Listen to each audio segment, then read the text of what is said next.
सुनबाई जरा आतमध्ये ये. हा सासूबाई, काय लाज वाटते की नाही? नवऱ्याच्या बाजूला असा बरोबरीला बसायचं नसतं. का सासूबाई? अशाने घरातल्या मोठ्या माणसाची इज्जत जाते आणि माणसं नावं ठेवतात. एक आमचा जमाना होता, नवरा रूम मध्ये असल्यावर आम्ही रूम मध्ये पण नाही जायचो आणि तुम्ही सासू समोर बसले आणि नवऱ्याला असं चिटकून चिटकून बसतायत.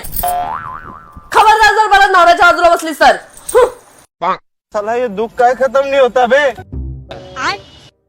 काय हो वहिनी, तुमची सून खूप संस्कारी आहे. असेलच ना संस्कारी, शेवटी सून कोणाची आहे? जरा काय काकू कशा आहात? मी बरी आहे, तू बरा आहेस ना? काय मग काकू कधी आलात?